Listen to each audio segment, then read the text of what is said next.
In today's module, we are going to discuss about the power and function that information commissions usually exercise under the Right to Information Act 2005. We all know that under the Right to Information Act, we have created a body, empowered it with enough powers to adjudicate upon matters that are dealing under the Right to Information Act.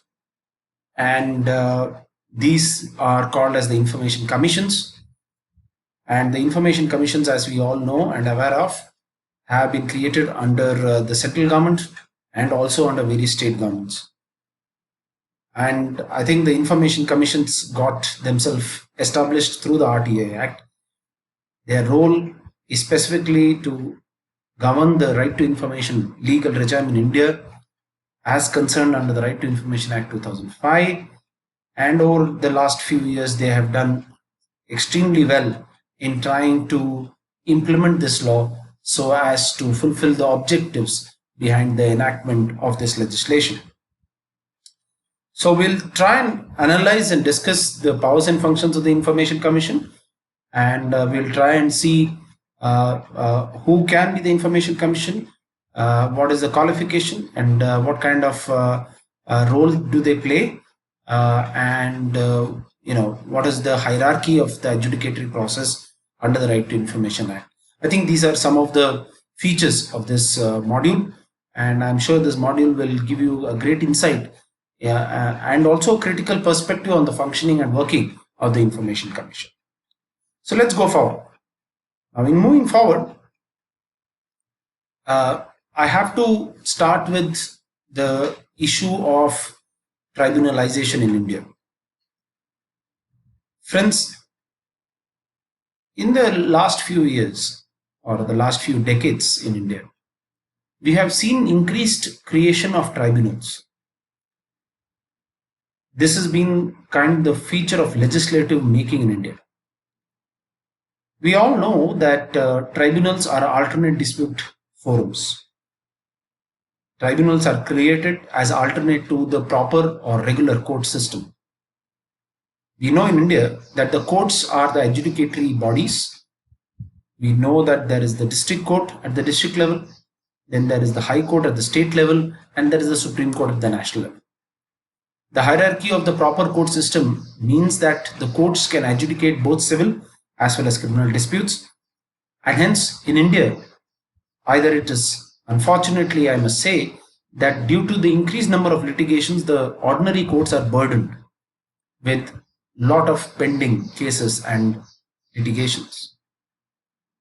Though the courts have done a fantastic job in trying to bring about social and legal reform in this country, in trying to ensure equitable justice to its people, I think time has been a major factor in the adjudicatory process, and courts have failed to deliver justice in time.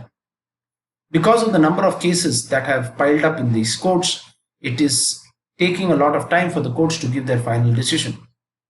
It is also because of the fact that the courts have an internal review process which seems to be never ending. These few factors have contributed to the realization of the fact that it need not be the proper court always to adjudicate matters. We can create tribunals under specific legislations who can be the first adjudicatory forums before the courts actually take up interpretation of this law. And hence, to create a system where specialized agencies, unlike the courts which are the general agencies, I think in India there is a process of creating tribunals through every new legislation probably that is being enacted. We know in India, if you can take certain instances or examples of tribunals being created, I can remember of the consumer forum, the district consumer forum at the district level, the state commission at the state, and the national commission at the central level, being created under the Consumer Protection Act 1986. The idea of the consumer forums were that the consumer forums will decide consumer disputes. They'll become specialized bodies, expert bodies, and probably because they are only dealing with those cases that are arising from the Consumer Protection Act, they will probably be able to adjudicate the dispute within the reasonable time frame that is expected and fixed by law. And hence tribunal and their functioning in India has been a part of very interesting study over the period of time. The fact remains to be answered whether tribunals have been successful or not. However, it all depends upon the intention of the legislature, the powers entrusted to such tribunals, and finally the quality and competency of the members of tribunals that will actually finally determine whether the tribunal has been successful or otherwise. We have seen tribunals being created under legislations like the Competition Act, where a Competition Commission of India gets power to decide about the violations that may be challenged under the competition law of 2002. We have seen several tribunals, be it in the area of tax, be it in the area of land acquisition, where tribunals have been created. We see these tribunals performing extreme functions of that of an administrative and an adjudicatory role. And hence it is important to look at the growth, the evolution, and the performance of tribunals in India in general context or in a general perspective, before we evaluate the function of the Information Commission as another tribunal that has been created under the Right to Information Act 2002. I think I remember this statement, and that's why I put it in the slide, where Mr. James Madison had said that in framing a government which is to be administered by men over men, the great difficulty lies in this: you must first enable the government to control the governed, and in the next place oblige it to control itself, and then the authority has to exist before it can be limited, which clearly depicts the fact that once a law is put in place, once an authority is put in place, I think to check the functioning of this authority, to check whether the authority is able to govern the government and its people, becomes the most important part of the framing of any such tribunal. I think in India, we have a lot of bodies that perform the quasi judicial functions. Tribunals are supposed to perform these quasi judicial functions. They are not supposed to be judicial authorities. They are only quasi judicial authorities, which means they are semi judicial. However, they almost have the same and equal powers that of a judge or the judiciary, and hence in terms of exercising the power to implement or enforce the act, I think the tribunals play a very significant role. Right. After this preliminary discussion, let us look and see what are the authorities that are created under this act, that is the Right to Information Act. It is important for us to analyze and understand that how many and which authorities have been created under the Right to Information Act. Is it that the Right to Information has created only information commissions, or have they created other bodies and authorities as well? Though the Information Commission is the most important body that is created under the RTI Act, please note there are other authorities that have been created under the RTI Act. The first among them is what is known as an appropriate government. Section 2A of the Right to Information Act defines an appropriate government to state that it means a relation to a public authority which is established, constituted, owned, controlled, or substantially financed by the funds provided directly or indirectly by the central government, by the state government, by the Information Commission, and so on and so forth. Right? So you will notice that an appropriate government is one that is created by the central or the state government, and this is defined under Section 2A. I think the definition of an appropriate government becomes relevant in reading the law. In several places you will notice that an appropriate government can actually frame rules and regulations for the implementation of the act. Sometimes an appropriate government can also decide whether an information can be exempted or not, and hence the definition of an appropriate government becomes relevant. It's also one of those that have been defined under the law as an authority that is recognized. Section 2B defines the Central Information Commission, okay, and it also defines the Central Information Commissioners as is there in Section 2D. So you will notice that this has been created and it has been empowered as well. Then 2C talks about the Central Public Information Officer. This means the public information officer who is in charge of providing the same information and who has been designated to do so by the law. This is 2D, which defines Central Information Commissioner. Right? So the Central Information Commissioner is the chief of the Information Commission and is assisted by others who may be designated and called as Information Commissioners. After the definition of the Chief Information Commissioner under Section 2D, we have the definition of what is known as the competent authority under Section 2E. A competent authority, I think, under this RTI law assumes great amount of significance. We will deal with what is the role of the competent authority, but it states like this, that a competent authority can be the Speaker of the House of the People or of the Legislative Assembly. Competent authority can be the Chief Justice of India in the case of Supreme Court. It can be the Chief Justice of the High Court in the case of High Court. It can be the President and the Governor as the case may be. Or it could be the Administrator as appointed under Article 239 of the Constitution of India. These are all competent authorities, and interestingly, even competent authorities can frame rules for the implementation of the RTI Act. We will discuss this in another module. What is the role and position of the competent authority vis-a-vis the RTI Act? The next authority that is there is the public authority, which again we have discussed. It is defined under Section 2H.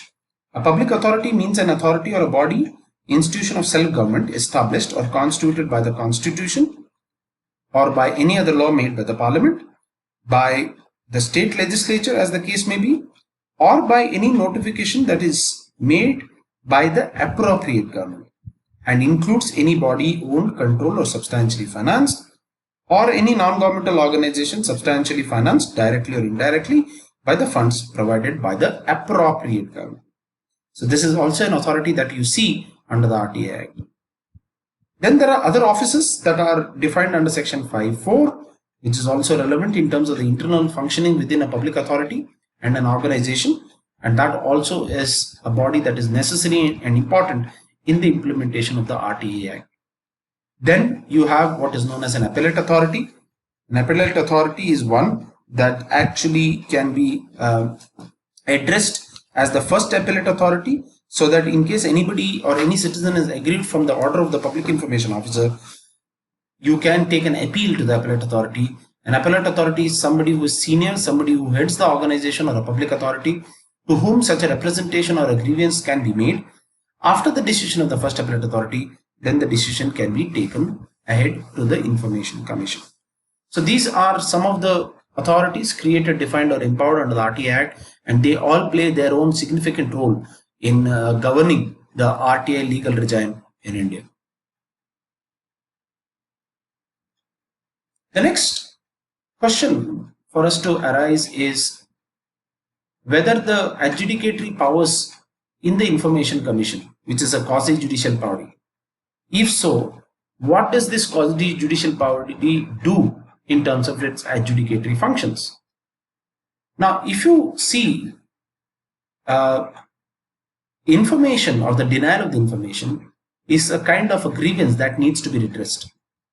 And suppose a citizen seeks an information and the same is not provided.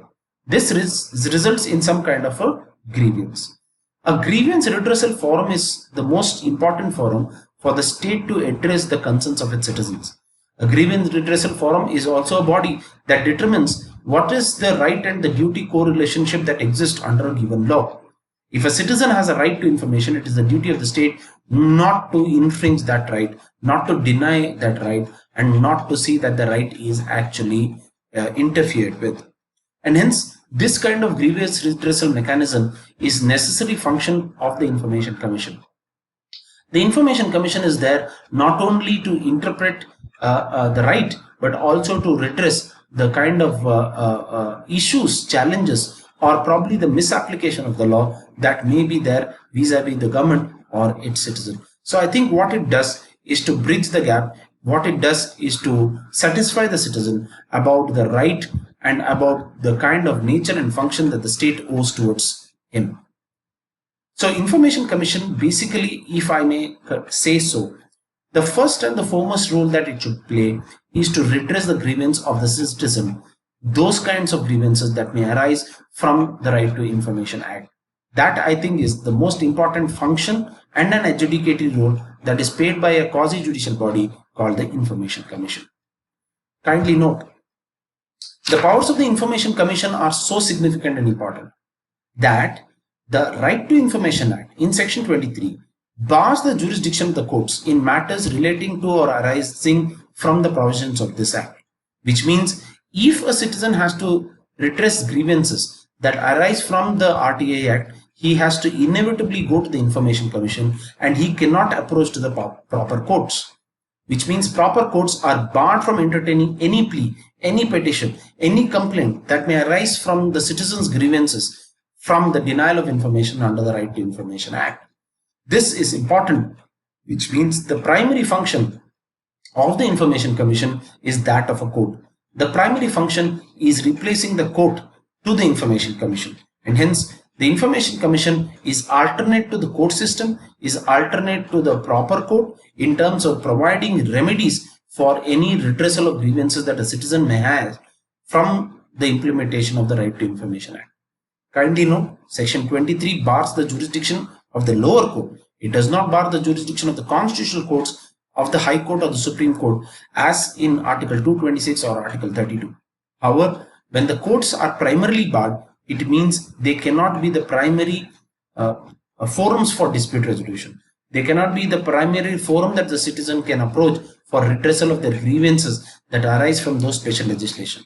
And hence, special adjudicatory tribunals that are created under a law get kind of a prominence for citizens to approach and redress their grievances. This means that the Information Commission has a lot to do. They have a lot of complaints to receive. They have a lot of adjudicatory role to play, and citizens can approach only them and not the court in case they have issues regarding the Right to Information Act. So Section 23 is an important empowerment that the Information Commission gets in a negative way by taking it away from the proper courts.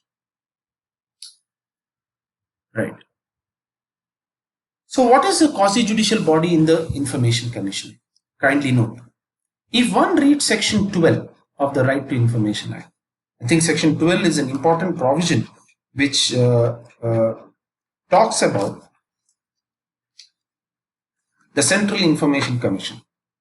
If you look at this, Section 12 is part of Chapter 3 of the Right to Information Act, and it goes about to state something like this in Section 12.1. Let me read Section 12.1.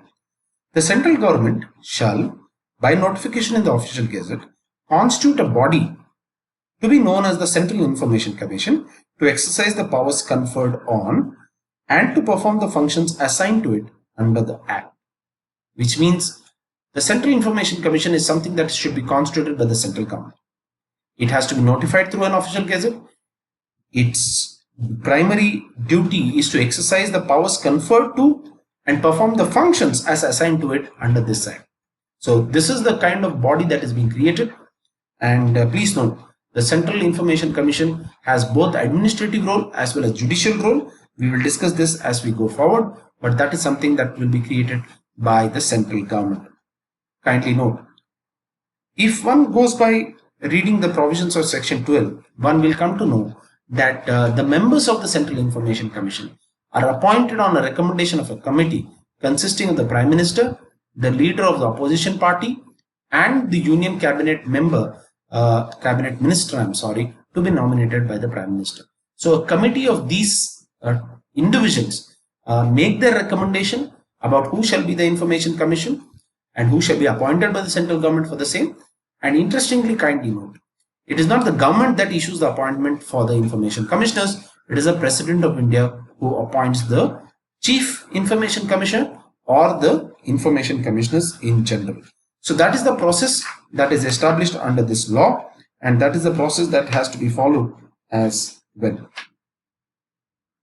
Please note, under Section 12.6, the central government shall provide the Information Commissioners and the Chief Information Commissioners with such officers and employees as may be necessary, which means that the Central Information Commissioners are not the only and sole persons who will be employed in the information commissioners, but they can actually employ other employees to see that the information commission functions efficiently as well. Interestingly, the salaries and the allowances payable and the terms and conditions of service of those officers and other employees appointed for this purpose shall be as such prescribed. So it can be prescribed, and hence information commissions can actually get into employment as necessary for discharging their own functions. So Central Information Commission, if you ask me, consists of the following. First, the Chief Information Commissioner. He heads the Information Commission. 2. It consists of other commissioners who may be called as Information Commissioners. But kindly note, the Act says that not more than 10 Information Commissioners can be appointed at the central level. So Chief plus 10 is what can be attributed to up to 10 Central Information Commissioners. 3. The Central Information Commission can have its own employees, and they could be hired, and their salary and pay can be fixed and prescribed, and this would be important to improve the efficient performance of the Central Information Commissions, and this can be the total structure under which the Central Information Commission can be established.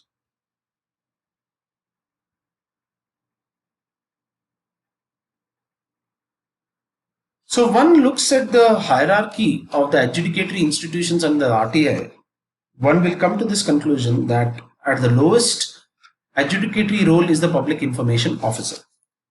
He is a person to whom the citizen goes and applies for information. He has been designated as the public information officer. It is his role and duty to actually provide for the information or decide whether the information cannot be given. So he is the primary contact person to whom the citizen has to approach.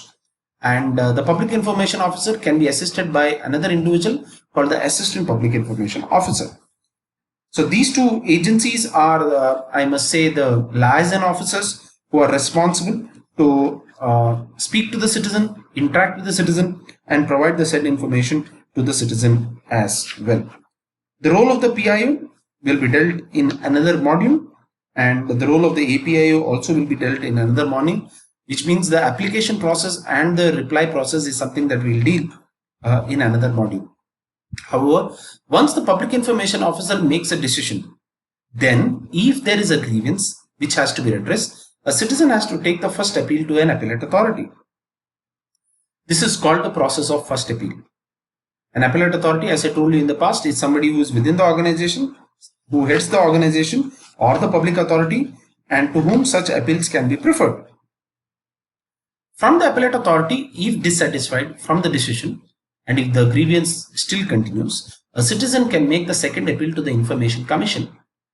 Either he can make this to the Central Information Commission or to the State Information Commission, as the case may be. How do we decide whether the appeal has to go to the Central or the State Information Commission? The decision of the same has to be based on the fact whether the information sought is from central government public authorities or if the information is sought from the state government public authorities. Which means government information is divided into two parts: central government information and state government information. So a citizen can either access central or state or both. And hence, when the state government information is sought and the same is denied and there is a grievances that arises of the citizen, then the citizen has to go to the State Information Commission in second appeal. However, kindly note, if the citizen is seeking central government information and grievance is about the denial of the same, the citizen will have to approach the Central Information Commission. Kindly note, the Central Information Commission is constituted in New Delhi. Its offices in New Delhi, and that is where the adjudicatory process actually is. However, the state information commissions are generally constituted in the state capital, and hence the citizen will have to go to the state capital to file the state appeal for the state information commissions. However, kindly note, after this, if there is any grievance that still remains from the adjudication of the information commissions, either state or center, then the citizen can go to the High Court and he can file a writ petition under Article 226 in the concerned High Court. For example, if the State Information Commission has given its judgment in Karnataka relating to Karnataka government information, any grievance regarding the same should go to the Karnataka High Court.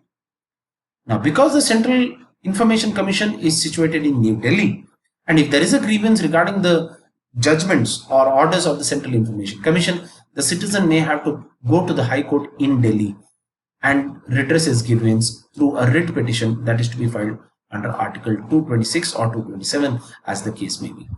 From the decision of the High Court, there is a possibility to go to the Supreme Court of India and also get the final adjudication from the Apex Court as to any interpretation of law or any issue of law that may require the adjudication of the Apex Court of the land.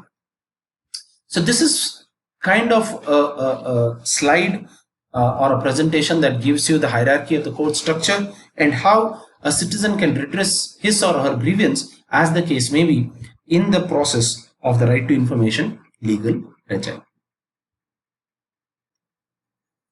The State Information Commission. You see the definition of State Information Commissioner under section 15, chapter 4 of the Right to Information Act, and the State Information Commission also shall be constituted through an official gazette. However, as different from the Central Information Commission, State Information Commissions are appointed by the state government, right? And it is the state government that is involved in appointment and in selection as well. For example, if you look at section 15.3, it says that the State Information Commissioners, including the Chief Information Commissioner, shall be appointed by the Governor on the recommendation of a committee constituting the following. First, Chief Minister, who shall be the chairperson of the committee. Again, it is the leader of the opposition in the Legislative Assembly and a cabinet minister to be nominated by the Chief Minister. So the appointment of State Information Commissioners and the Central Information Commissioners is almost the same. However, it is the governor appointing here in the state and it is the President of India that is appointing in the center. So the process and the position is almost similar and same.